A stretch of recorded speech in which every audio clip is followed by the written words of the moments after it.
আলামিন আমাদের যাদেরকে ভালোবেসেছেন তাদেরকে খুতবার পূর্ব মুহূর্তে জামে মসজিদে এসে বসার তৌফিক দান করেছেন, এই জন্য আমরা সকলে বলি আলহামদুলিল্লাহ। অতঃপর সেই মহামানব, মানবতার মুক্তির দিশারি আকিন আমদার তাজাদের মদিনা ইমামুল মুরসালিন খাতামুন নবীন জনাব আহমদ মুজতবা মোহাম্মদ মুস্তফা সাল্লাল্লাহু আলাইহি ওয়াসাল্লামের প্রতি লাখ দরুদ বর্ষিত হোক। আজকের সংক্ষিপ্ত খুতবার আলোচ্য বিষয় ঈদে মিলাদুন্নবীর পরিচয় এবং এর উৎপত্তি ও ক্রমবিকাশ। আমরা পোস্টারে শিরোনামটা দেখে নিয়েছি। আমরা আপ্রাণ চেষ্টা করি রাসূলুল্লাহ সাল্লাল্লাহু আলাইহি ওয়াসাল্লামের সুন্নাত অনুযায়ী সাপ্তাহিক খুতবাগুলো বিষয়ভিত্তিক হবে এবং সমসাময়িক খুতবা হবে। যেহেতু বর্তমানে আমাদের দেশে সামনে ঈদে মিলাদুন্নবী উপলক্ষে একটা জমজমাট একটা বেদাতে কার্যক্রম চলবে, এই জন্য এই বিষয়টা আমাদের সকলেরই জানা দরকার। এই বিষয়ে সংক্ষিপ্ত কিছু আলোচনা করার পর লাস্টে কিছু অন্য পয়েন্টে দুই চারটে কথা বলবো ইনশাআল্লাহ। ওমা তাওফিক ইল্লা বিল্লাহ। আমরা মুসলিম, আমাদের ধর্ম ইসলাম, আমাদের ধর্মগ্রন্থ মহাগ্রন্থ আল কোরআন, আমাদের নবী মুহাম্মদ রাসূলুল্লাহ সাল্লাল্লাহু আলাইহি ওয়াসাল্লাম। যখনই আমরা এই কয়েকটি কথা স্বীকার করে নিয়েছি, তখনই আমার আপনার জীবনের স্বাধীনতা হরণ হয়ে গিয়েছে। আমি মুসলিম যখনই দাবি করব, তখন মুসলমানের প্রত্যেকটা কাজ, তার ব্যক্তিগত জীবন, তার পারিবারিক জীবন, তার সামাজিক জীবন, তার ইবাদতের জিন্দেগি, তার ব্যবসায়িক সব কিছু আমার আল্লাহর হুকুম রাসূলের আদর্শ অনুযায়ী হতে হবে। আমার আপনার নিজস্ব স্বাধীনতা নেই। আর যে মুসলিম নয় তার জন্য যা ইচ্ছা তাই করতে পারে, কিন্তু যখনই আমি আপনি মুসলিম দাবি করব, তখন আর আমার আপনার জন্য এই স্বাধীনতা নাই যে আমি যেটা মন চলে সেটাই করব। যেহেতু আমরা মুসলিম, ইসলাম এমনি একটি ধর্ম যেটা পূর্ণাঙ্গ একটি ধর্ম। বিদায় হাসার ভাষণে আল্লাহ পাক বলে দিয়েছিলেন, আল ইয়াউমা আকমালতু লাকুম দীনাকুম ওয়া আতমামতু আলাইকুম নি'মাতি ওয়া রাদিতু লাকুম ইসলামা দীনা। আজ থেকে আমি হে নবী এই দিনকে পরিপূর্ণ করে দিলাম। তাহলে রাসূলুল্লাহ সাল্লাল্লাহু আলাইহি ওয়াসাল্লামের বিদায় হাজার ভাষণে ইসলাম পরিপূর্ণ হয়ে গিয়েছে।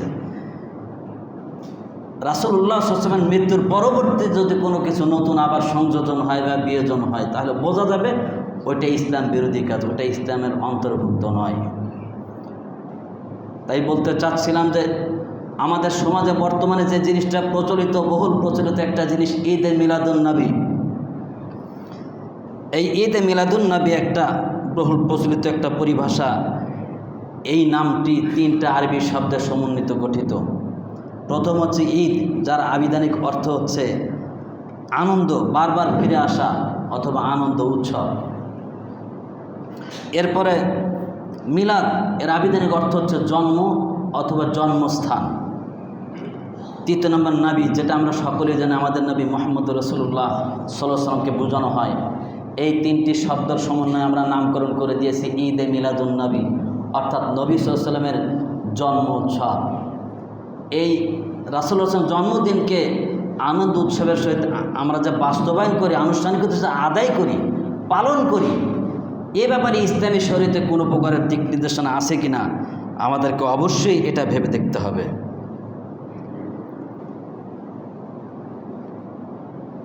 ঈদে মিলাদুন্নবী এর উৎপত্তি সর্বপ্রথম এই জাতীয় অনুষ্ঠান, এই জন্মদিন উপলক্ষে এই জাতীয় অনুষ্ঠান পূর্বযুগ থেকে চালু ছিল। প্রাক ইসলামী যুগে বিধর্মী যারা অগ্নিপূজক ছিল ইতিপূর্বে, তারাও কি করত, এ ধরনের কিছু পালন করত। ইসলামী শরীয়তে ঈদে মিলাদুন্নবী নামে কোনো কিছু আপনি কোরআন এবং সহিহ হাদিসে খুঁজে পাবেন না। যার কারণে রাসূলুল্লাহ সাল্লাল্লাহু আলাইহি ওয়াসাল্লাম নিজেও কখনো পালন করেন নাই, সাহাবা কেরামরা, তাবিঈন কেউ কখনো কোনো দিন রাসূলুল্লাহ সাল্লাল্লাহু আলাইহি ওয়াসাল্লামের জন্মদিন উৎসব পালন করেছে এরকম কোনো অস্তিত্ব কোরআন হাদিসে খুঁজে পাওয়া যায় না। তবে হ্যাঁ, এ ধরনের কাজ ইতিপূর্বে গ্রিক, ইউনান এবং ফিরানা ইত্যাদি সভ্যতার যুগে তারা পালন করত। এই গ্রিক সভ্যতা, ইউনান সভ্যতা, ফিরানা তাদের দেবতার জন্ম উৎসব হিসাবে পালন করত।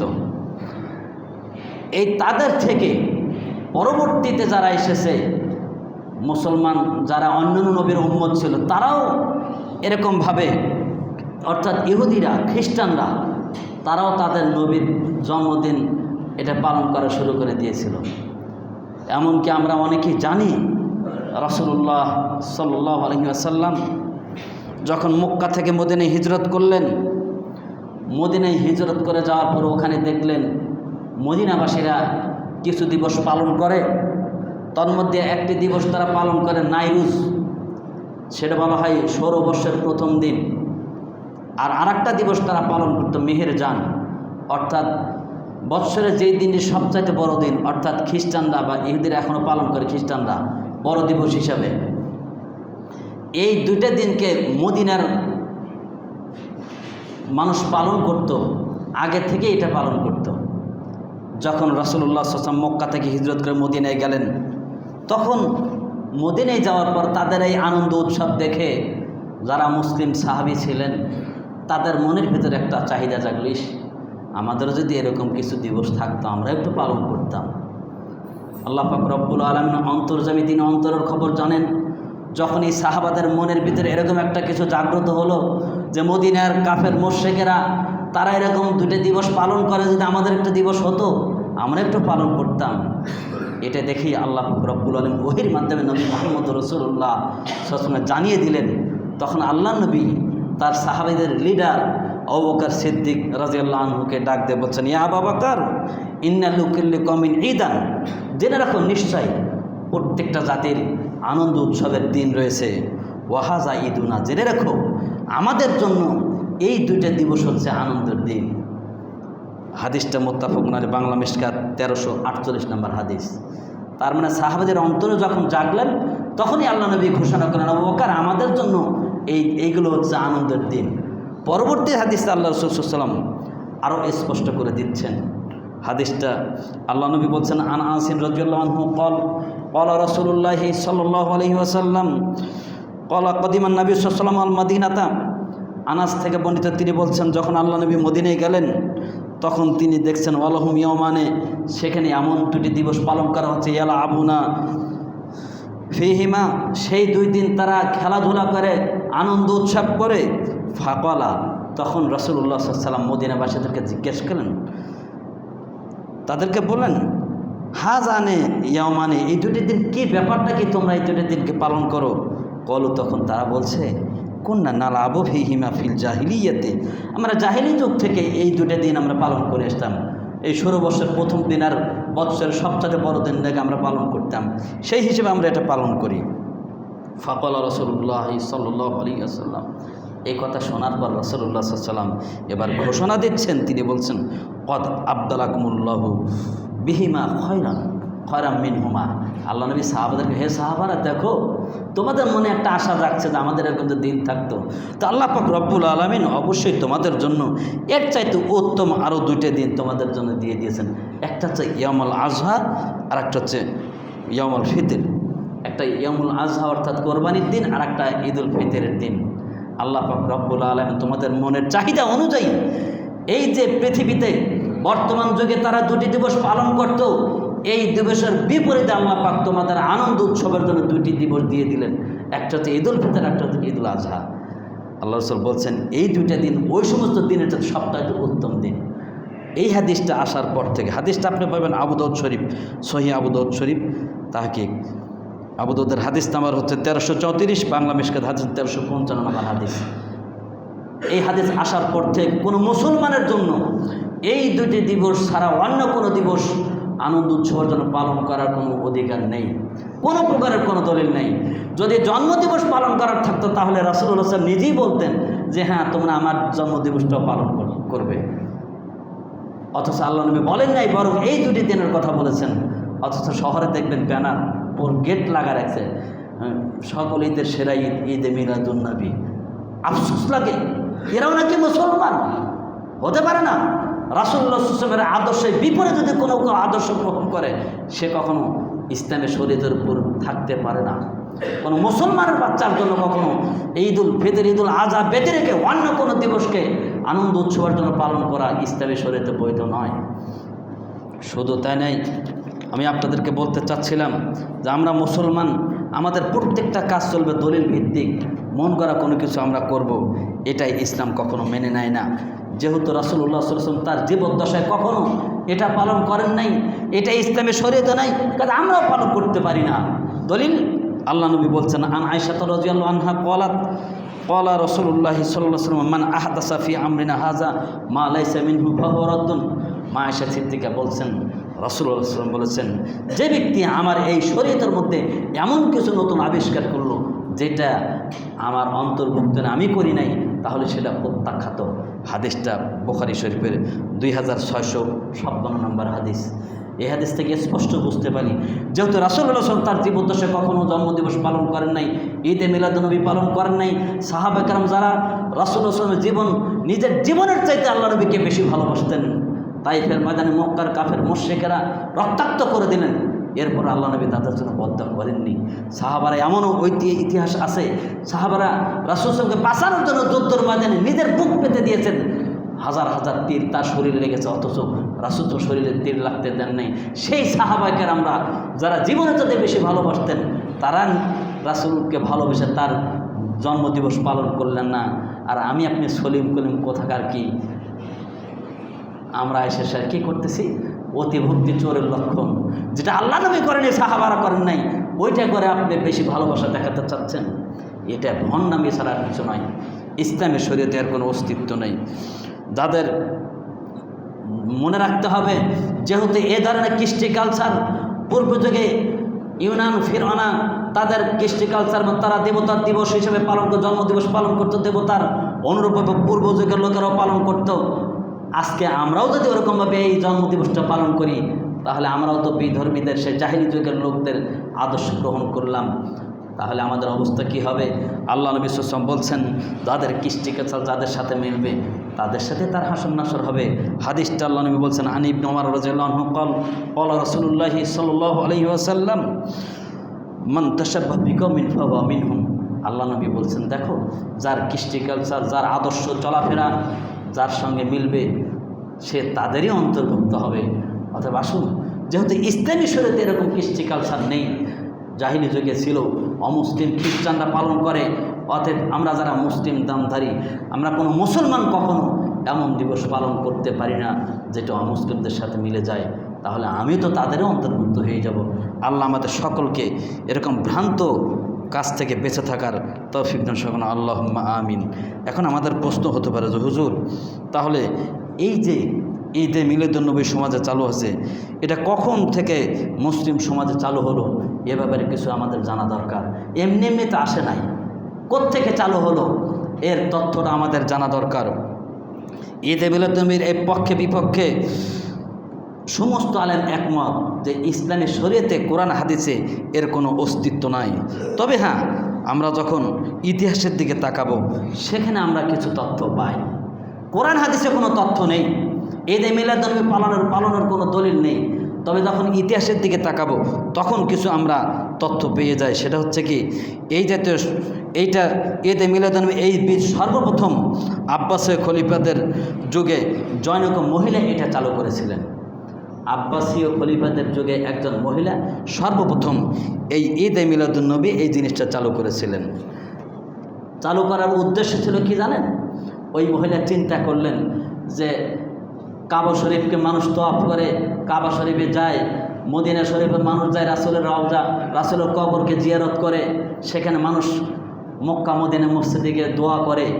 অতএব যেখানে রাসূলুল্লাহ সাল্লাল্লাহু আলাইহি ওয়াসাল্লাম জন্মগ্রহণ করেছেন ওই ঘরটাকেও তওয়াফ করা দরকার, এবং ওখানেও কিছু ওই দিনে আমরা কিছু দোয়া দরুদ করব, সেখানে গিয়ে সেখানে একটু সম্মানও করব।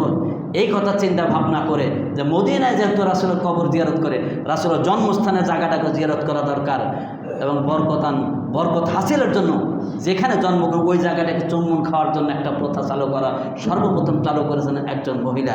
সেই মহিলা হচ্ছেন বাদশাহ হারুনুর রশিদের মা, বাদশাহ হারুনুর রশিদের মা খাইজারুন্নেসা, খাইজারুন বিবি। তিনি সর্বপ্রথম এটা চালু করেন, যিনি মারা গিয়েছেন 173 হিজরিতে। তিনি সর্বপ্রথম এটা চালু করেন।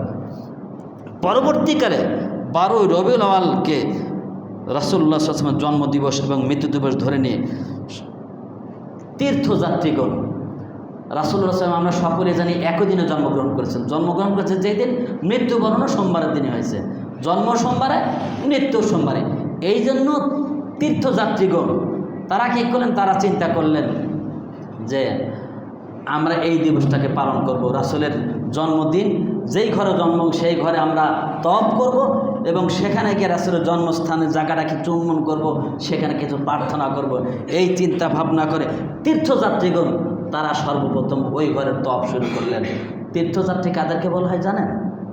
হিন্দুদের যারা গঙ্গায় চান করতে যায় এদেরকে বলা হয় তীর্থযাত্রী। অর্থাৎ তদানীন্তনকালের যারা হিন্দু মূর্তি পূজক ছিলেন, এই তীর্থযাত্রীরা তারা চিন্তা করলেন এই খাইজুরুন বিবি বাদশাহ হারুন রশিদের মার এই চালু অনুযায়ী, তার কথা অনুযায়ী এরাও তখন ওই তীর্থযাত্রীগণ তারা কী করলেন, রাসূলের জন্মস্থানের ওই জায়গায় গিয়ে তারা সর্বপ্রথম ওই জায়গাকে স্পর্শ করেন, একটু চুমু খান এবং তপ করা শুরু করলেন। এই সর্বপ্রথম এই বীজ বপন করেন এই মহিলা বাদশাহ হারুন রশিদের মা। সেখান থেকেই একটু একটু করে ওখান থেকে শুরু হয়। পরবর্তীতে এ ব্যাপারে দুটি মত দেখা যায়। এক নম্বর মত, হিজরি ৪র্থ শতাব্দীর শেষের দিকে ফাতিমি শিয়া শাসকরা তারা সর্বপ্রথম মুসলমানদের মধ্যে এই জন্ম উৎসবের বীজটা বপন করে। মনে রাখবেন কথাটা, হিজরি ৪র্থ শতাব্দীর শেষের দিকে মিশরের ফাতিমি শিয়া গোত্র, শিয়া শাসকরা সর্বপ্রথম মুসলমানদের মধ্যে এই জন্মবার্ষিকীর পালনের এইটাই রীতিটা চালু করেন। কিভাবে? ফাতিমি শিয়া খলিফাদের প্রতিষ্ঠাতা আবু মুহাম্মদ ওবায়দুল্লাহ ইবনু মাইমুন, তিনি সর্বপ্রথম, তিনি ছিলেন ইহুদি, আর কেউ বলছেন না ইহুদি না, তিনি ছিলেন অগ্নিপূজক। এই মোহাম্মদ ওবায়দুল্লাহ ইবনু মাইমুন তিনি সর্বপ্রথম এই বিষয়টা চালু করেন। আর তিনি কারো মধ্যে ছিলেন অগ্নিপূজক, মূর্তি পূজক, আর কেউ বলছেন না তিনি ছিলেন খ্রিস্টান। এই সর্বপ্রথম চালু করেন। তিনি সর্বপ্রথম 6 জন ব্যক্তির জন্মদিবস চালু করেন, পালন শুরু করেন রাষ্ট্রীয়ভাবে, সরকারিভাবে 6 জন ব্যক্তির জন্মদিবস পালন করেন। এক নম্বর তিনি চিন্তা করেন 6 জনের মধ্যে প্রথম হচ্ছে নবী সাল্লাল্লাহু আলাইহি ওয়াসাল্লামের জন্মদিবস, এরপর দ্বিতীয় নম্বর হযরত আলী রাদিয়াল্লাহু আনহুর জন্মদিবস, তৃতীয় নম্বর হাসান, চতুর্থ নম্বর হুসাইন, পঞ্চম ফাতেমা রাদিয়াল্লাহু আনহা এবং ষষ্ঠ হচ্ছে তৎকালীন ফাতিমি এই শিয়া সম্প্রদায়ের যিনি শাসক থাকেন, যখনই যে বাদশা হয় সেই বাদশার জন্মদিন।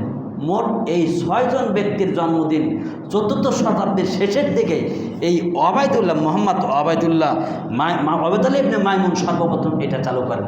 6 জন ব্যক্তির জন্মদিবস চালু করেন।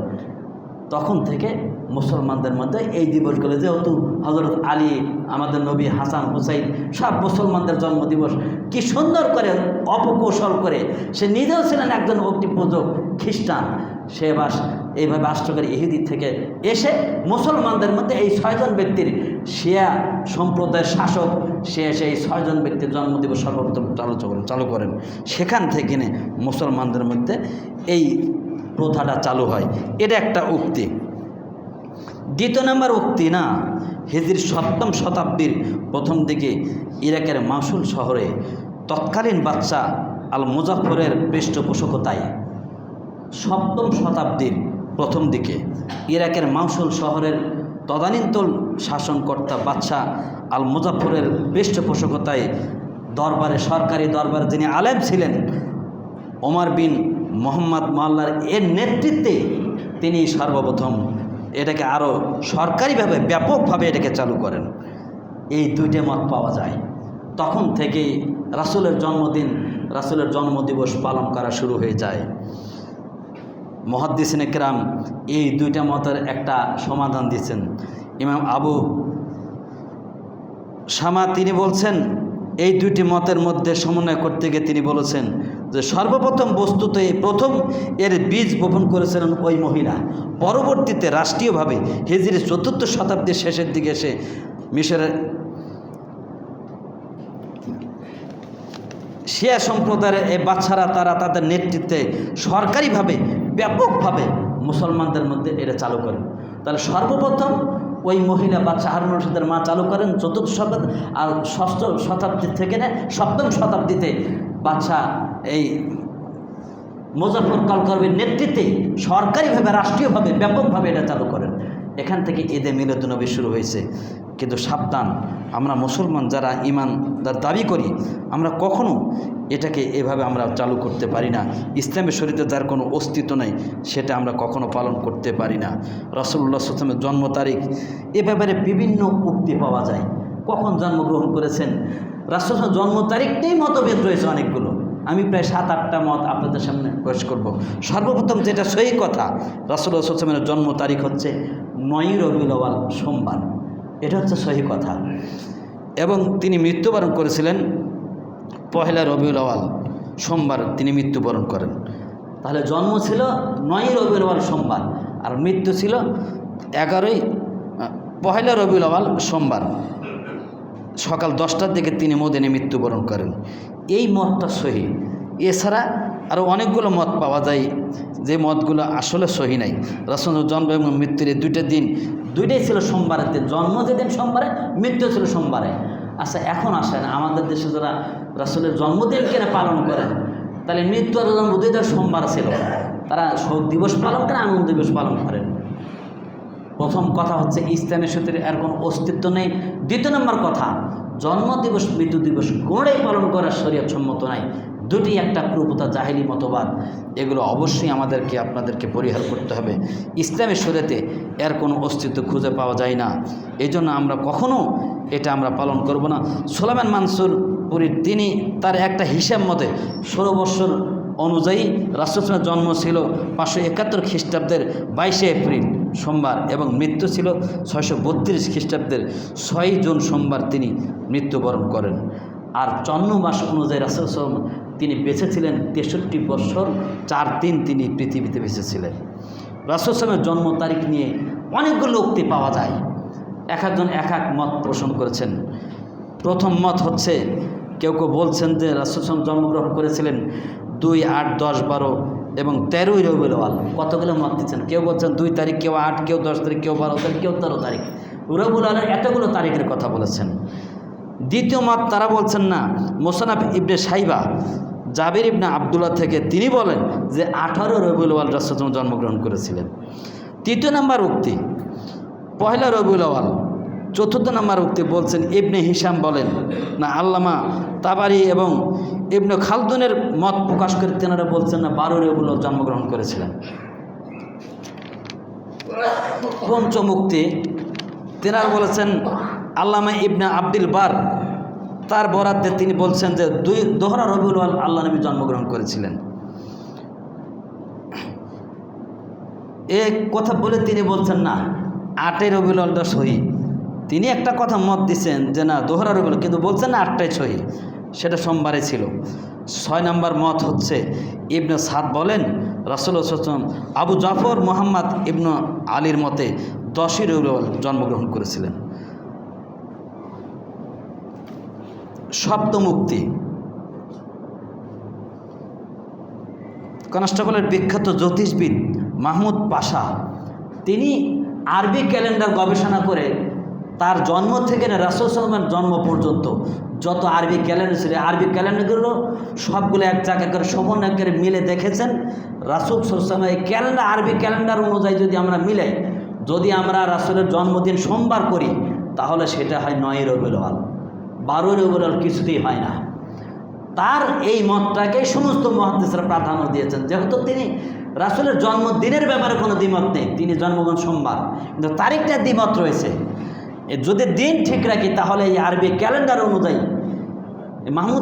মাহমুদ পাশা তিনি বলছেন যে যত আরবি ক্যালেন্ডার আমার জন্ম থেকে রাসূল পর্যন্ত আমি গবেষণা করে দেখেছি, এটা যদি সোমবার ঠিক রাখা হয় তাহলে 9 রবিউল আউয়াল হয়। আজকে আমাদের ভারত পাকিস্তানের মুসলমানেরা, নামধারী ভণ্ড মুসলিমরা, তারা রাসূলের জন্মদিন 12 রবিউল আউয়াল পালন করে, অথচ এটার কোনো অস্তিত্ব নেই। ক্যালেন্ডার, আরবি ক্যালেন্ডার অনুযায়ী কোনো মিল নেই এবং সহি কোনো মতও নেই। এটা অবশ্যই ভ্রান্ত এবং ভুল। বিভিন্ন হাদিস বিশারদগণ অর্থাৎ ইবনে হিশাম,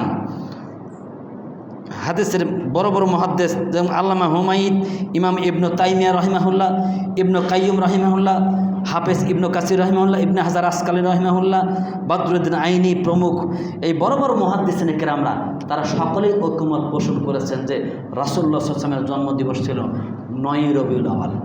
এটাই সহি কথা।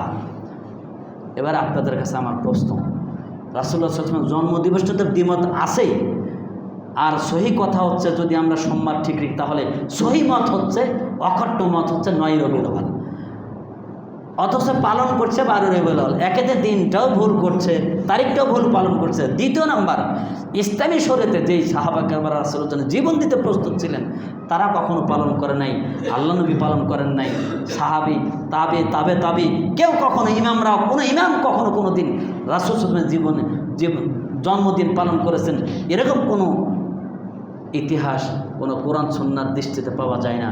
অতএব মানব রচিত বিভ্রান্তিকর জাহিলি যুগের মতবাদ, ইহুদি খ্রিস্টানদের বানানো মতবাদ, মুসলিম নামধারী কিছু ভণ্ডদের উক্তি অনুযায়ী অতিভক্তি চোরের লক্ষণ। এই যে বর্তমানে পীরপন্থী যারা আছেন তারা ঈদে মিলাদুন নবী ব্যাপকভাবে পালন করছেন, জলসে জুলুস নাম দিয়ে কী যে করছেন মনে হচ্ছে এর সাথে বড় কোনো ঈদ আর তাদের কাছে নাই। তাহলে কোরআন হাদিস মিথ্যা হয়ে যায়। আল্লাহ নবীর ঘোষণা অনুযায়ী মুসলমানদের আনন্দ উৎসবের দিন ছিল 2টা, ওই দিনের চাইতে আপনি এই দিনকে বেশি গুরুত্ব দিয়ে ফেলেছেন, তার মানে রাসূলের চাইতে বেশি বুঝেছেন। সাহাবীদেরও মনে জেগেছিল, সাহাবীদের উক্তি অনুযায়ী আল্লাহ 2টি দিন দিয়েছেন মুসলমানদের। ওই হাদিস আসার পর থেকে কোনো মুসলমানদের জন্য ঈদুল ফিতর, ঈদুল আজহা ব্যতিরেকে অন্য কোনো দিবসকে আনন্দ উৎসব হিসেবে পালন করা সম্পূর্ণরূপেই জাহিলি মতবাদ, ইসলাম বিরোধী বেদাত। এটা থেকে অবশ্যই আমাকে আপনাকে বেরিয়ে আসতে হবে, এটা পালন করা জায়েজ হবে না।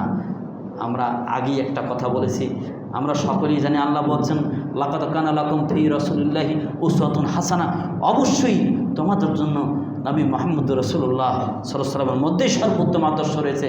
যেই নবী সাল্লাল্লাহু আলাইহি ওয়াসাল্লাম তার জীবদ্দশায় কখনো তার জন্মদিবস পালন করলেন না, আমরা তার উম্মত হিসাবে আমরা তাকে ভালোবাসি, তার সুন্নতকে বর্জন করে বিসর্জন দিয়ে কীভাবে আমরা এই দিবসকে পালন করতে পারি? সাহাবীদের সাথে কি আমরা বেশি ভালোবাসি? অতএব আসুন আমি আমার মসজিদের সমস্ত মুসল্লিদেরকে, মা বোনদেরকে দৃষ্টি আকর্ষণ করব, ঈদে মিলাদুন নবী নামে ইসলামী শরীয়তে কোনো প্রকারের কোনো দিবস নেই, এটা পালন করবেন না। এ ব্যাপারে কাউকে দান খরাতও করবেন না, মিলাদ মাহফিলের জন্য কোনো টাকাও দেবেন না। এ ব্যাপারে কেউ কোনো কিছু বলতে বুঝবেন এটা ভণ্ডর দল, তাদের সাথে কোনো সম্পর্ক আমাদের নেই। এ থেকে আমাদেরকে বেরিয়ে আসতে হবে, অবশ্যই বর্জন করতে হবে। আল্লাহ তাই বলছেন মা আতাকুম রাসূল ফাখুযুহু ওয়া মা নাহাকুম আনহু ফান্তাহু, রাসূল যা দেয় তা গ্রহণ করে, যা নিষিদ্ধ তা বর্জন করুন। আল্লাহ নবী যেহেতু করেন নাই, এটা মুসলমানদের জন্য করা বৈধ হবে না। আল্লাহ আমাদের সকলকে এই ঈদে মিলাদুন নবী নামে এই যে একটা বহুল প্রচলিত একটা বেদাতি অনুষ্ঠান, বিভ্রান্তিকর অনুষ্ঠান, এটা থেকে আমাদেরকে বেঁচে থেকে আমাদের ঈমান এবং আমলকে সংরক্ষণ করার তৌফিক দান করুন। আল্লাহুম্মা আমিন।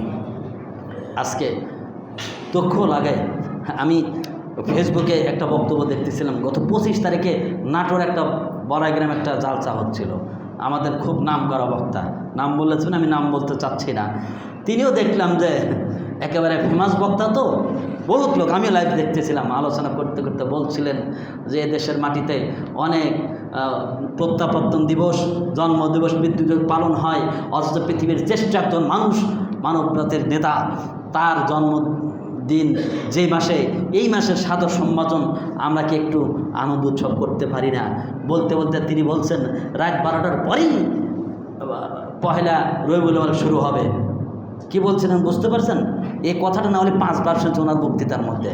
বলছেন যে এই তো রাত 12টার পরেই সেই রবিউল আউয়াল পবিত্র মাস, আমাদের নবীর আগমনের মাস, এই মাসকে আমরা একটু মূল্যায়নকার আনন্দ উৎসব সম্মান করবো, তাকে এই দিবস শুরু হচ্ছে এই রাত 12টার পরেই শুরু হয়ে যাবে।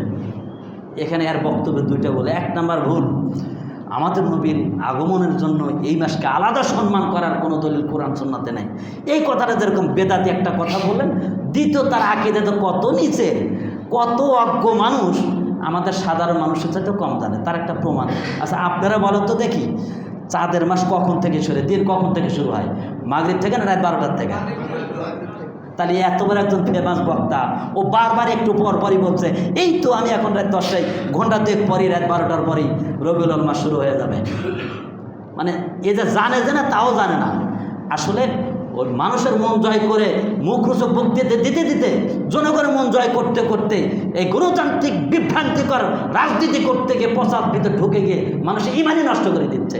মানে একটা কথা বলেই দিই, কষ্ট লাগে মাঝে মধ্যে, যে এই গণতান্ত্রিক রাজনীতি আব্রাহাম লিঙ্কনের তৈরি করা ভণ্ডতন্ত্র করতে গিয়ে মানুষ নিজের ইমানই নষ্ট করে দিচ্ছে। কারণ মানুষের মন জয় না করলে তো ভোট পাওয়া যায় না। তাই যে যা মন চাচ্ছে যেখানে যাচ্ছে তাদের মতো না করলে তো সে তার ভোট পাবে না, মানুষের মন জয় করতে পারবে না। ইমান বিসর্জনকারী একটা তন্ত্র হচ্ছে গণতন্ত্র, মানুষের ইমান নষ্টকারী বিনষ্টকারী একটা তন্ত্র। সাবধান থাকবেন।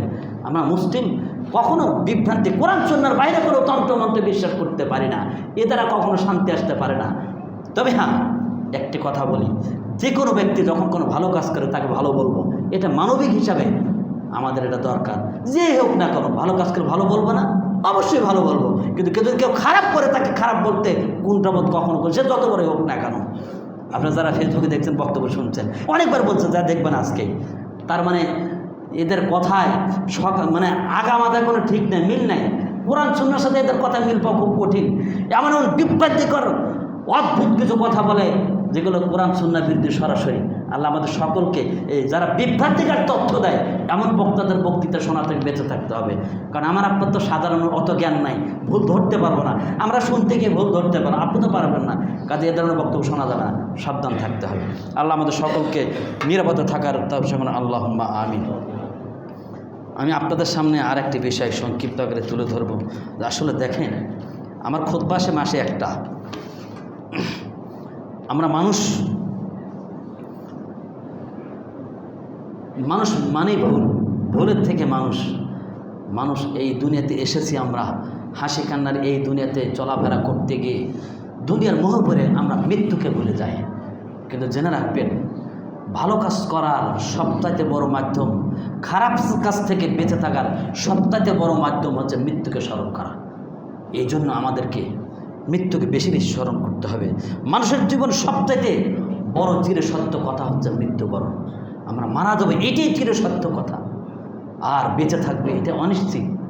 আমরা অনিশ্চিত অস্থায়ী একটা জীবনের জন্য ছোটাছুটি বাড়াবাড়ি করছি, কিন্তু আমার চিরস্থায়ী একটা সত্য কথা, কখন যাব কেউ জানি না, যে কোনো মুহূর্তে চলে যেতে পারি।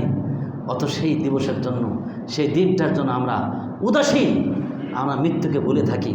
কিন্তু আমাদেরকে সদা সর্বদা অবশ্যই মৃত্যুকে স্মরণ করতে হবে। মৃত্যুকে ভোলার কোনো উপায় নাই। মহান রব্বুল আলামিন তার কালামুল শরীফে এই জন্যই জীবনের কথা বলার আগে মৃত্যুর কথা বলেছেন, যে মানুষ তুমি দুনিয়াতে এসে মৃত্যুকে ভুলে যায় না। আল্লাহ বলছেন, আল্লাহ যে খলাকুল মাউতা ওয়াল হায়াতা লিয়াবলুয়াকুম আইয়ুকুম আহসানু আমালা। আল্লাহ তো তিনি যিনি মৃত্যুকে এবং জীবনকে সৃষ্টি করেছেন, তোমাদের মৃত্যু এবং জীবন দিয়েছেন। কেন? তোমাদেরকে পরীক্ষা করতে চান যে জীবদ্দশায় কে উত্তম আমল করে। আল্লাহ এখানে আসলে দেখেন, মানুষ তো আগে জন্মগ্রহণ করে তারপরে মৃত্যুবরণ করে, কি বলেন, তাই না? কিন্তু আল্লাহ এখানে আগে মৃত্যুর কথা, আগে জন্মের কথা বলছেন। আল্লাহ যে খলাকাল মাউতা, আগে মৃত্যুর কথা বলছেন, এরপরে বলছেন হায়াতের কথা। মৃত্যুর কথা কেন বললেন?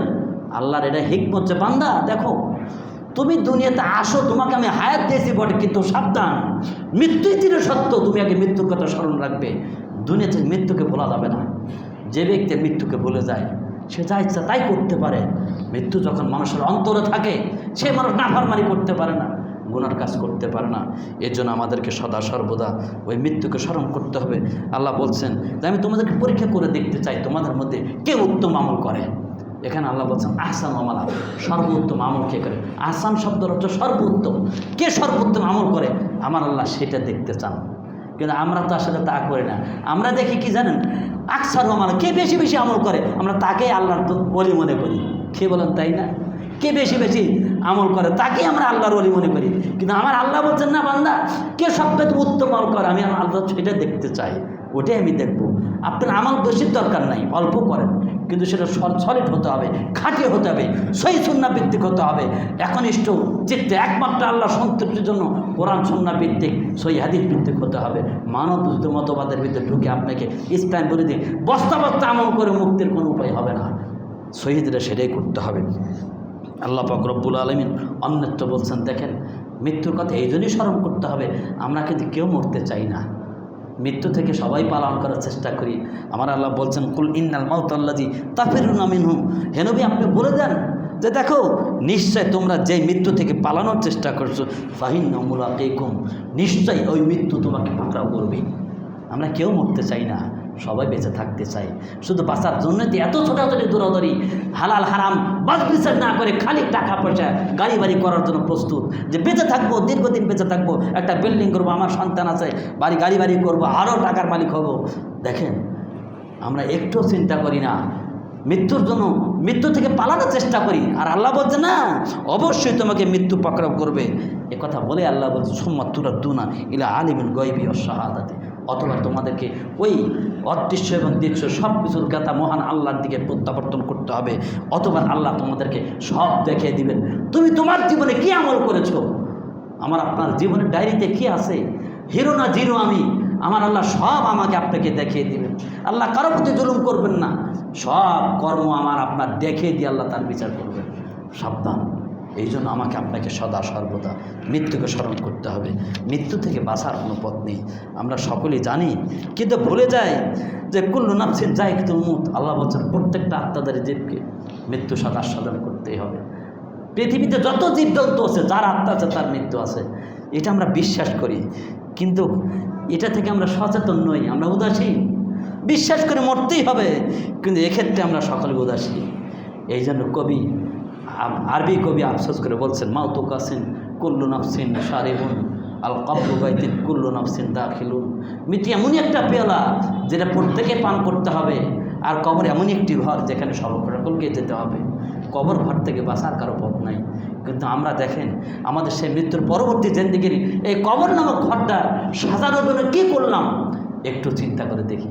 আল্লাহ তাই বলছেন তুমি আগামীদের জন্য কী করলে, কী পাঠালে, একটু চিন্তা করে ভেবে দেখো তোমার আখেরাতের জন্য কী পাঠাইছে। আমরা একটু ভাবি দেখি আমরা আমাদের জীবদ্দশায় কী সঞ্চয় করলাম যেটা মরার পরে আমার জন্য কাজে লাগবে। একটু চিন্তা করুন। আল্লাহ পাক রব্বুল আলামিন অন্যত্র তাই বলছেন যে তোমরা যাই যেখানেই থাকো না কেন আইনামা তাকুনু ইদ্রিকুমুল মাউত ওয়ালাউ কুনতুম ফি বুরুজিন মুশাইয়্যিদা, তুমি যেখানেই থাকো না কেন মৃত্যু তোমাকে পাকড়াও করবে, বাঁচার করবো। যদিও তুমি দুর্গের ভিতর থাকো, শিশাডালা প্রাচীরের দুর্গের ভিতর থাকো না কেন, সেখানেই তোমাকে মৃত্যু পাকড়াও করবে। মৃত্যুর হাত থেকে বাঁচার পথ নাই। অথচ আমার আপনার কাছে একটা চিন্তা করা দরকার, এই পৃথিবীতে আসার একটি সিরিয়াল আছে। আগে আসে দাদা, এরপর আব্বা, এরপর ছেলে, এরপর নাতি, এরপর পুতি, কিন্তু দেখেন যাওয়ার কোনো সিরিয়াল নেই। কে কখন চলে যাচ্ছি আমরা কেউ জানি না, যে কোনো মুহূর্তে আমার আপনার চলে যেতে হবে। এই জন্য সব সময় আমাকে আপনাকে প্রস্তুতি গ্রহণ করতে হবে। আমি আমার যুবক ভাইদেরকে বলি তোমাদেরকে এই সালাতের জন্য ডাকি। রাস্তায় আড্ডা মারো, বসে বসে গল্প করছো, সালাত পড়ো না, আসো না। একবার কি ভেবে দেখেছো যে কোনো মুহূর্তে তোমাকে আমাকে চলে যেতে হবে। চোখের সামনে আমাদের বাচ্চা ভাই চলে গেল, বাচ্চা ভাই সম্পর্কে কিছু কথা বলবো, তার স্মৃতিচারণ আমার মাথায় আছে যে দেখেন যে কোনো সময় চলে যেতে হবে। যুবক ভাই তোমাদেরকে বলি তোমরা সদা সর্বদা আড্ডা মেরে বেড়ায় না। এই যৌবনকালের ইবাদতটা আল্লাহর কাছে অত্যন্ত প্রিয়। যখন তোমার শক্তি আছে, তুমি জেনা ব্যভিচার চুরি ডাকাতি বদমাশি গুন্ডামি লজ্জামি সব করতে পারো, ওই সময় তোমার মনের চাহিদাকে বিসর্জন দিয়ে একমাত্র আল্লাহর সান্নিধ্যে আল্লাহর সন্তুষ্ট অর্জন করার জন্য আল্লাহর ঘরে এসে আল্লাহর ইবাদত করতে পারা, এতে কত বড় একটা সৌভাগ্যের ব্যাপার, সবাই পারে না। যুবক তোমাদেরকে অনুরোধ করছি, আসো তোমরা ঘরে ফিরে আসো, আল্লাহর ঘরে এসে 5 ওয়াক্ত সালাত আদায় করো, অন্যতে বাঁচার কোনো পথ থাকবে না। এই পৃথিবীতে আল্লাহ পাক বলছেন ওমা জান্না লি বাশারিন কবলিকাল খুলদ, ইতিপূর্বে আমি আল্লাহ কাউকে চিরস্থায়ী করি নাই। পৃথিবীতে কেউ চিরস্থায়ী না, সবাই মৃত্যুবরণ করব, কিন্তু আমরা কখনো চিন্তাও করি না কখন মারা দেবো, এটা তো আমাদের জানা নাই। কাজে সবসময় প্রস্তুতি গ্রহণ করতে হবে। আল্লাহ পাক অন্যত্র বলছেন লিকুল্লি উম্মাতিন আজাল ইজা যা আজালুহুম ফালা ইস্তাখিরুনা সাআতান ওয়ালা ইস্তাকদিমুন। প্রত্যেকটা উম্মতের জন্য, জাতির জন্য নির্দিষ্ট একটা সীমায় রাখা বাধা আছে, একটা সময় আল্লাহ বেঁধে দিয়েছেন এতদিন হায়াত। যখনই সময়টা আসবে সেখান থেকে 1 মিনিট আগে পরে করা হবে না, সময় আসার সাথে সাথে আল্লাহ নিয়ে যাবে। আমরা মনে করি অনেক সময় অল্প বয়সে কেউ মারা গেলে আমরা বলি কি জানেন, আরে অপমৃত্যু হলো, বয়স্ক অবস্থায় মারা গেল। অপমৃত্যু না, ওইটাই তার মৃত্যুর সময় ছিল, ওইটাই নির্দিষ্ট টাইম ছিল, আল্লাহ তাকে ওই কয়দিনে হায়াত দিয়েছিলেন, ওইটাই তার সময় মৃত্যু, অপমৃত্যু নয়। এই ভাষাটাও ভুল। কাজে কখন যাবো জানি না, আপনি মনে করছেন যে এই কাল থেকে সালাদ শুরু করবো, কেবল যুবক বয়স, আরেকটু বয়স তখন বলবো। আমি অনুরোধ করবো আপনাদের যাদের মনে হচ্ছে এরকম, আপনি কি জানেন আপনি আজকে রাত বাঁচবেন কিনা? 1 ঘন্টা বেঁচে থাকবেন এর কোনো গ্যারান্টি নেই। তাহলে কেন বিলম্ব করছেন? এখন থেকে আপনার জীবনে পরিবর্তন করা দরকার। অবশ্যই এই পরিবর্তন করতে হবে, অন্যথায় বাঁচার পথ থাকবে না। আল্লাহ পাক রব্বুল আলামিন এই জন্যই বলছেন, এই জীবনের সাথে মৃত্যুর একটা গভীর একটা সম্পর্ক রয়েছে, একটা লক্ষ্য উদ্দেশ্য রয়েছে। আল্লাহ বলছেন, ইয়া আল্লাহ যেন আমানুত্তাকুল্লাহ হাক্কা তুকাতিহি, হে ইমানদার যারা আমার প্রতি বিশ্বাস স্থাপন করেছো, তোমরা আল্লাহকে ভয় করো, ভয় করার মতো ভয় করো। এ কথা বলি আল্লাহ বলছেন, ওয়ালা তামুতুন্না ইল্লা ওয়া আনতুম মুসলিমুন, বান্দা তোমরা যারা আমাকে বিশ্বাস করো, আমাকে আল্লাহ হিসেবে মেনে নাও, রব হিসেবে মেনে নাও, তোমরা আমাকে ভয় করার মতো ভয় করো। সাবধান, তোমরা মুসলমান না মৃত্যুবরণ করো না। তার মৃত্যুবরণ তো করবই, মৃত্যুর আগে আল্লাহ আমাদেরকে মুসলমান হতে বলছে। তার মানে মুসলিম শব্দের এখানে আবেদনের অর্থ হচ্ছে আত্মসমর্পণকারী আল্লাহর বান্দা হতে হবে। আমার জীবনের প্রতিটি ক্ষেত্রে আল্লাহর বিধানের কাছে মাথা নত করে দিয়ে আল্লাহ মরতে বলছেন, বান্দা তুমি যদি আমার বিধান মেনে না মরো তাহলে তুমি তো ইসলামের উপর থাকলে না। এই জন্য আমরা তো মুসলিম সুবিধাবাদ মুসলমান, আমরা হয়েছে কি জানেন, আসলে গরু খাওয়া মুসলমান, মানে হিন্দুরা গরু খায় না, আমরা গরু খাই। প্রকৃত আমরা এরকম মুসলমান হয়েছি, সুবিধাবাদ মুসলমান। জি না, হবে না। আমাকে আপনাকে সচেতন থাকতে হবে সদা সর্বদা। আমার সার্বিক জীবনে আল্লাহর বিধানের কাছে আমাকে আত্মসমর্পণ করতে হবে। আমার মন চাইলে মানবো, মন চাইলে ছাড়বো, হবে না। আল্লাহ তাই কোরআনে বলছেন, আপনার তো মেনু না বিবাদের কিতাব, অর্থাৎ বিবাদের কিতাব কী ব্যাপার? তোমরা কি আমার কিতাবে কিছু মানুষ কিছু ছাড়ো, কিছু মানুষ আর কিছু অস্বীকার করো। তার মানে সালাদ পড়ি, সিয়াম রাখি না, সিয়াম রাখি তো জাকাত দেয় না, জাকাত দেয় তো সুদ খায়। আরে সুদের টাকা কামাই করে জাকাত দিয়ে লাভ হবে কম? তো দেখি আপনার উপার্জিত সম্পদ যদি সুদের হয়, মনে জাকাত দিয়ে লাভ আছে? এই জন্য বলছি, একটা করবেন আর একটা ছাড়বেন, হবে না। যেটা শরীয়ত সম্মত ওইটা করতে হবে, যেটা শরীয়ত করি ওইটাকে বর্জন করতে হবে। তাহলে আমার আপনার দুনিয়াও শান্তি, আখাদের রাস্তাকে আমরা সুগময় করতে পারবো, অন্যথায় বাঁচার কোনো পথ থাকবে না। আল্লাহ আমাদের সকলকে সেই তৌফিক দান সকল, আল্লাহুম্মা আমিন। জেনে রাখবেন, আমি আপনি পার্থিব জীবনে যা করছি এটা বিফলে যাবে না। আমার আল্লাহ তাই বলছেন, ওয়াইন্নামা তুওয়াফুনা উজুরাকুম ইয়াউমাল কিয়ামাহ, নিশ্চয়ই তোমরা যে কর্মগুলো করবে এর প্রতিদান আল্লাহ পূর্ণাঙ্গ তোমাদেরকে দিয়ে দিবেন। ফামান জুহজিহা আনিন নারী ওয়া উদখিলাল জান্নাত ফাকাদ ফাজ, আর যে ব্যক্তিকে জাহান্নাম থেকে দূরে রাখা হবে এবং জান্নাতে প্রবেশ করানো হবে, এই হচ্ছে প্রকৃত সফল কাম। আমরা যত যাই করি আমাদের উদ্দেশ্য একটাই, জান্নাত পাওয়া, জাহান্নাম থেকে মুক্তি। আমার আল্লাহ ওই কথাটাই বলছেন, বান্দা তুমি পার্থিব জীবনে যা করো না করো, আমি আল্লাহ তোমার এই কর্মের পূর্ণাঙ্গ প্রতিদান দেব। আর যাকে জাহান্নাম থেকে দূরে রাখা হবে জান্নাতে প্রবেশ করবে, এই হচ্ছে প্রকৃত সফল কাম।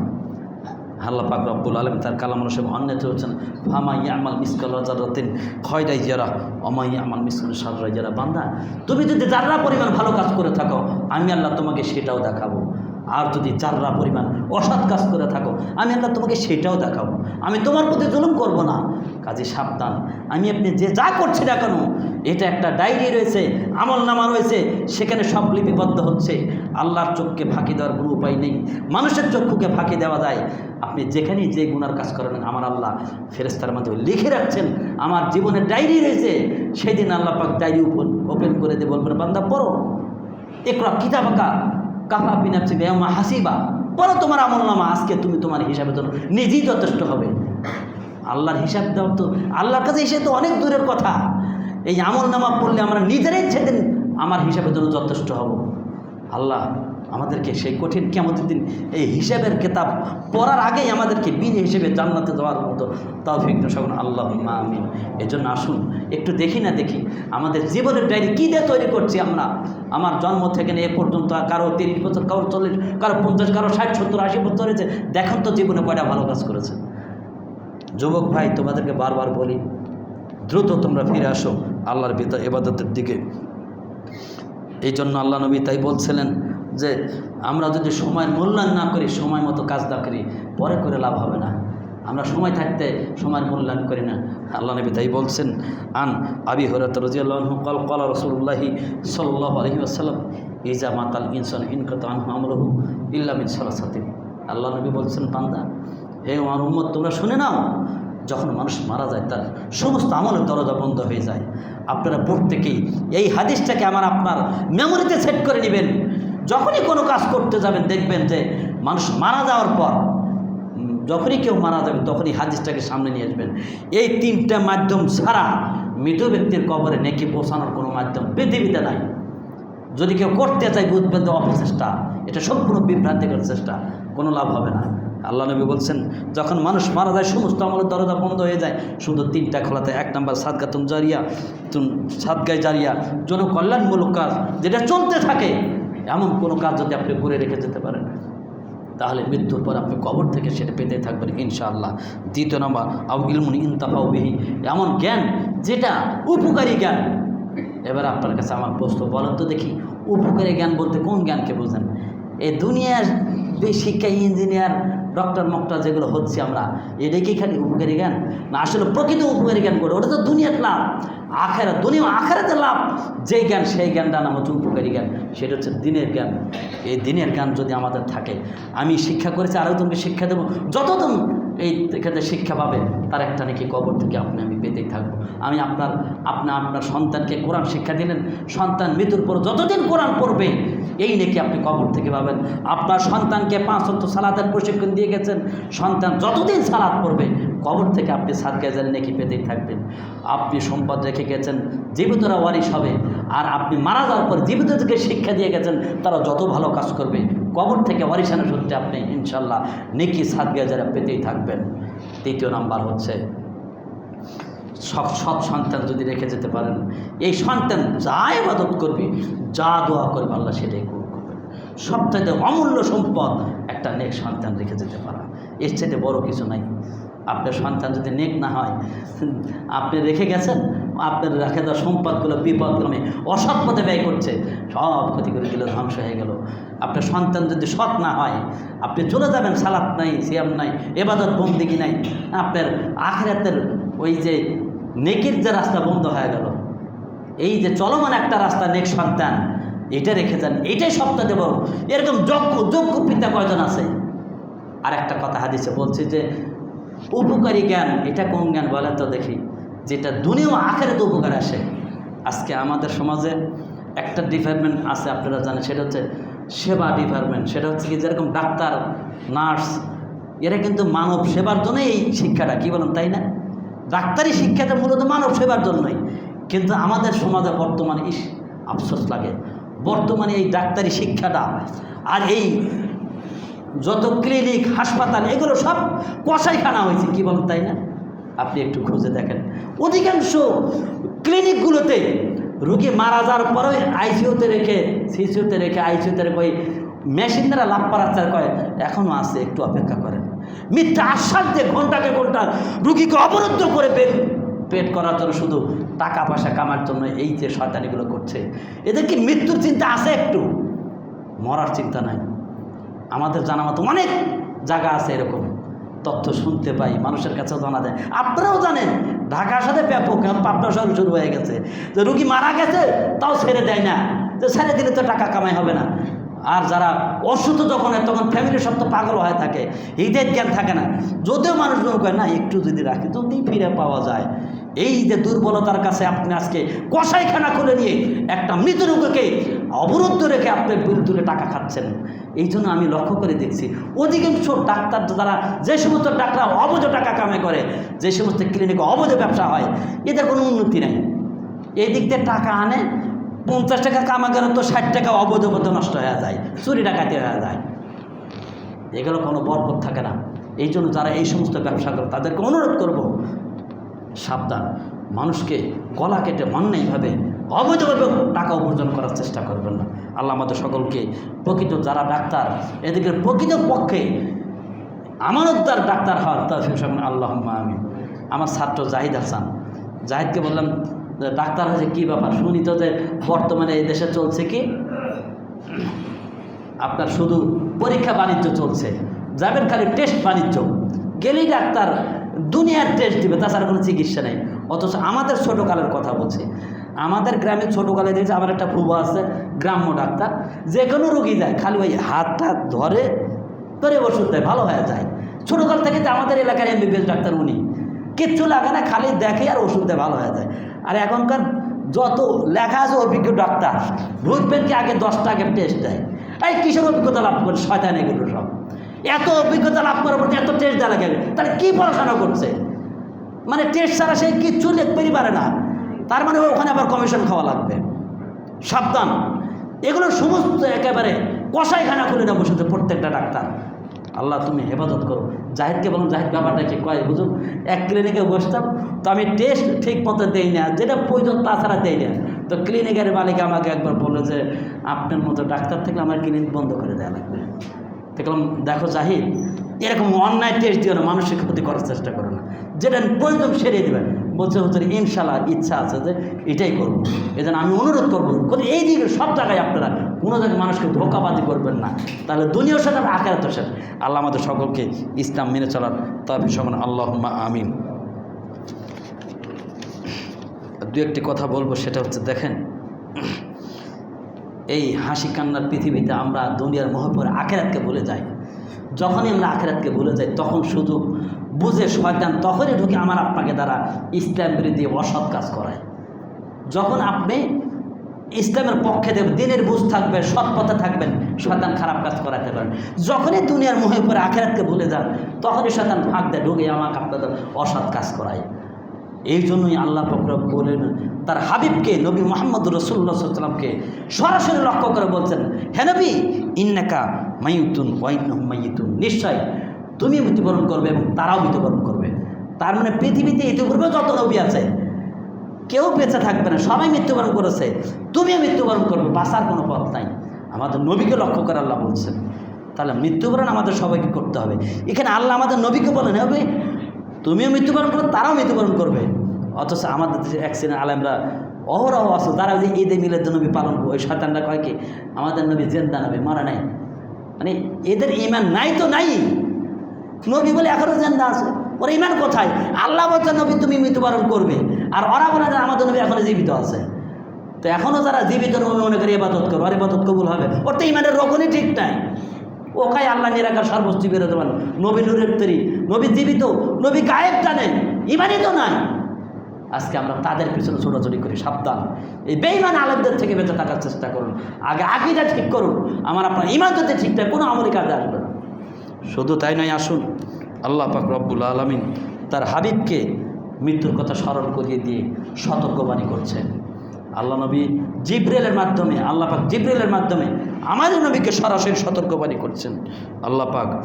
আল্লাহ নবী বলছেন, আন সাহল ইবনে সাদ রাদিয়াল্লাহু আনহু ক্বালা জা জিবরিলু আলাইহিস সালাম ইলা নবী সাল্লাল্লাহু আলাইহি ওয়াসাল্লাম। সাহল ইবনে সাদ তিনি বলছেন, একদা আল্লাহ নবী বলছেন যে জিবরিল আলাইহিস সালাম একবার রাসূলের নিকটে আসলেন।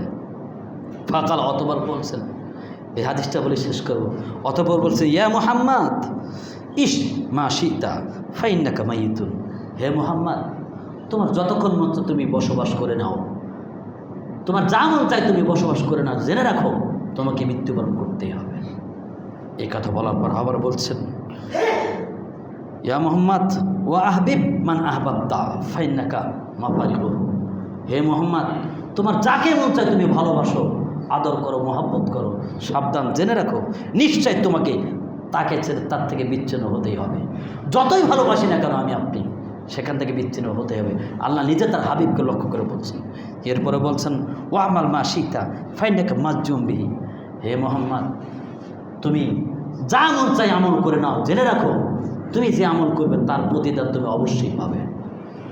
দেখেন আমাদের নবীকে আল্লাহ নিজে বলছেন যে মোহাম্মদ তোমার যা মন চাই আমল করো, তার প্রতিদান তুমি পাবে।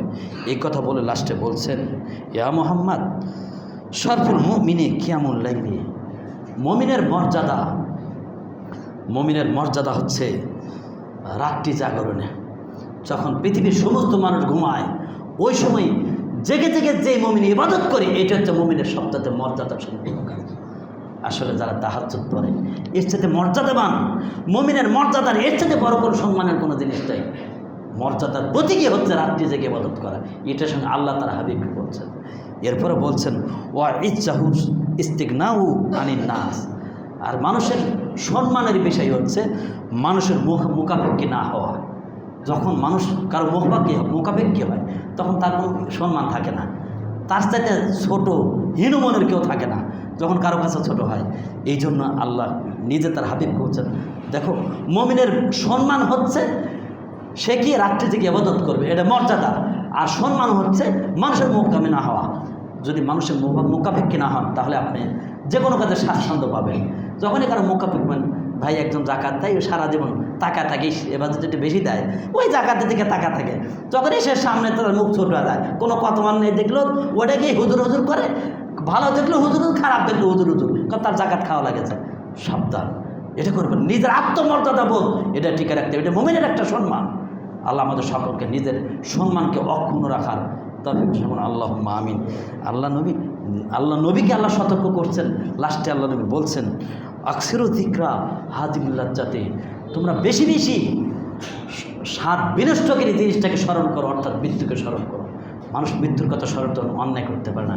আল্লাহ আমাদের সকলকে মৃত্যুকে বেশি বেশি স্মরণ করার মাধ্যমে সকলকে সচেতন হওয়ার, আখিরাতমুখী হওয়ার তৌফিক যেমন আল্লাহুম্মা আমিন।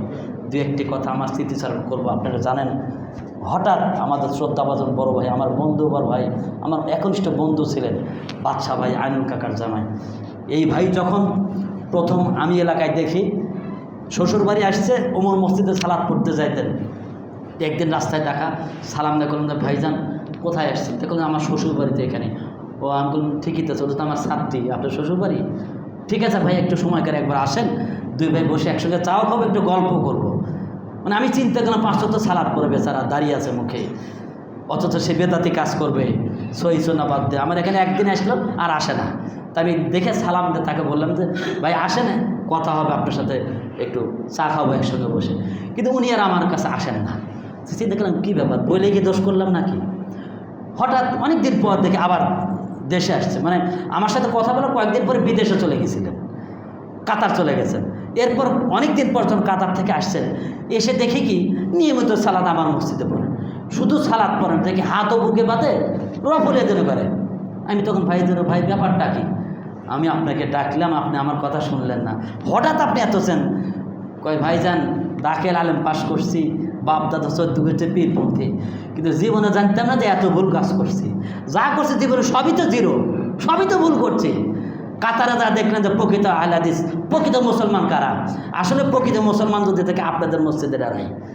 চিন্তা করেন, এই বেচারা পীরপন্থীদের ভিতর থেকে বেরিয়ে এসে তার আকীদা পরিশুদ্ধ করে, তার প্রত্যেকটা কাজ, কোনো কিছু করলে আমাকে ফোন দিত। তারপর থেকে এত সম্পর্ক হলো, বাড়িতে আসতে আমাকে ছাড়া কোথাও বসতো না, আমার দোকানে বসতেন, চা খেতে আমি একসঙ্গে গল্প করতেন, আর বলতেন কোরআন হাদিসের বই যার ফেরি লাগে দিয়ে দিবেন, টাকা আমি দেবো।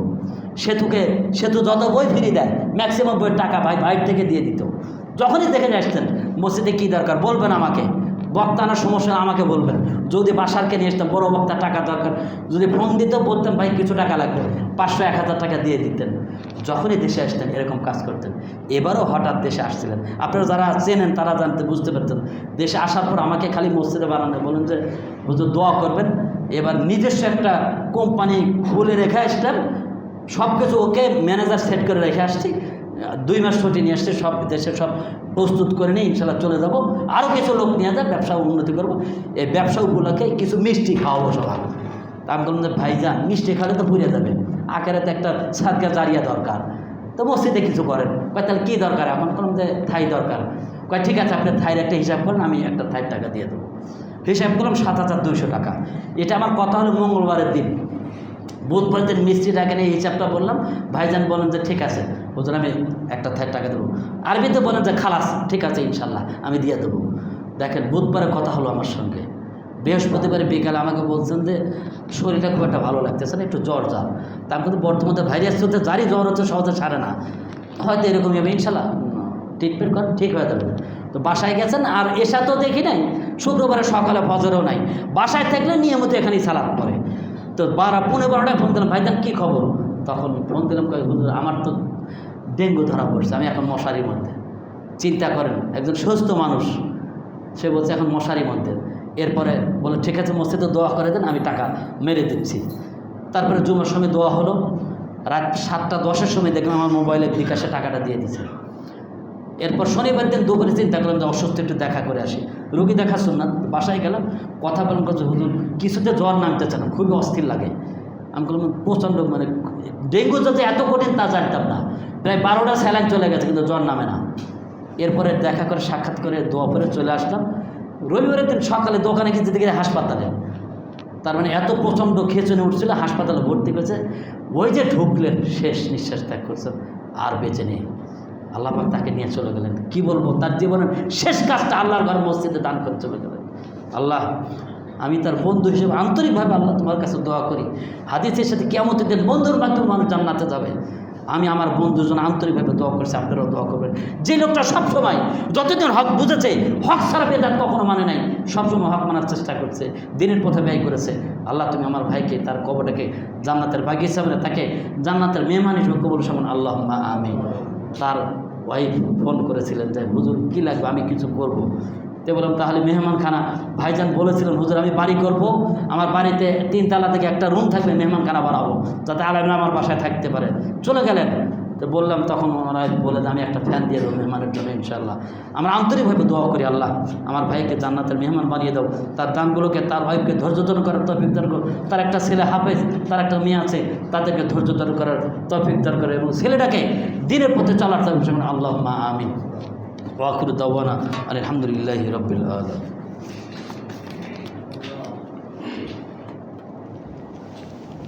এটা সামনে রেখে দেব।